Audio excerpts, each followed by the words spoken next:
We had it under control, I think, a lot when we were all just riding the front with Jumbo and Visma and Decathlon. We had it under control and we had a good cohesion there, and we were keeping it in check and knew that we could bring it back in the last 30 to 40k, and then everything kind of got twisted on itself. I think Jaco started attacking and opening up the race, and then it was kind of a chaos moment, and then we had to kind of refocus and try to manage the gap while being attacked and having the race kind of opened up, and we had to take a step back because we were going to run out of guys eventually for the lead out. So we knew that the pace would be ramping up. But honestly, with like 10k to go, I didn't think we were even going to catch him. I knew we would bring back a lot in the last 5k.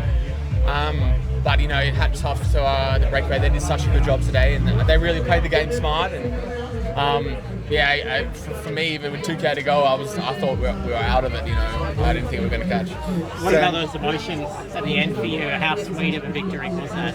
Yeah, for me, it's one of my most special ones. I think coming off a really hard year last year with injuries and broken bones, I lost a lot of self-belief, and also with the team last year, I think we didn't get a really nice last bit of the season with injuries and stuff as well. So I lost a lot of opportunity as a sprinter, and as a sprinter, you need that belief, you need that momentum, and I kind of lost my way a little bit last year. So for me to come here and win on a day that probably doesn't really suit me on paper, still a sprint, but a harder sprint day, I'm really happy with that. And in the context of what's happened in the last few months, is this the best of your 7 tour stage wins, do you think? Yeah, to be honest, I think so. Like the way we came from today, like 2k to go, I was with Kiwa and Swifty, and we were like 80th wheel, and I was thinking, there's no chance for me, But Kiwa was just so calm and so experienced. He said, no, we'll be fine, we'll get there. And in my head, I was like, how are we going to get there from here? Like, there's so much traffic in front of us, but he just has so much experience, and also Swifty in the end there. Like, these guys just were amazing. They knew that it was going to be a bit of a headwind sprint, so the pace would come off the front, and that's how we made our move. And what's it like for a sprinter when the two guys who are piloting you is Ben Swift and a former world champion? What's that? This is the whole thing at INEOS, right? Like, what you've got to work with and how you can be helped. I think it just shows the level of support you have in this team, and the level of support that these riders give everyone.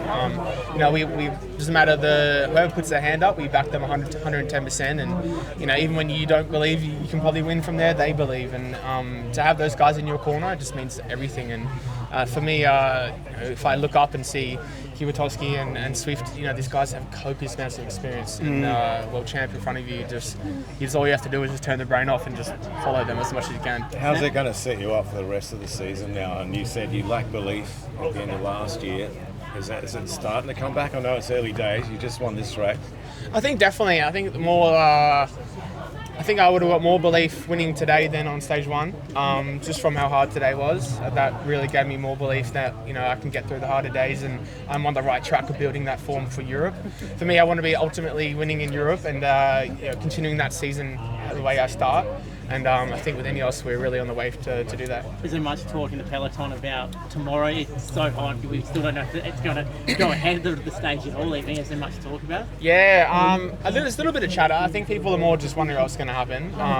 Today was hot. We could feel it out on the road. I mean, like, it can be 35 in the air temp, but on the road, then it comes up quite hot. You get like on your bike computers, it can say upwards of 40 degrees on some days. So we have to see. I think it's up to the officials and the government also with the fire safety and stuff to see if it's safe. But I think everyone wants the race because everyone knows Wollonga is such an iconic part of this race, and everyone loves racing up there in the crowds. But obviously there's a safety part of it as well. Sure, as a sprinter, you wouldn't mind having to go up. You wouldn't mind not having to go at Wollonga at 42 degrees. But to be honest, I love going up there. I mean, for us, we do our job helping our GC guys, and then the last time up, we get to really enjoy the climb and say hi to the crowds and really enjoy that part of it. And I mean, there's so much history on that climb. It'd be a shame that we don't get to go up, but I guess there's two sides to the coin. Beauty. Thank you. Good on you. Thank you guys. Appreciate it. Thank you.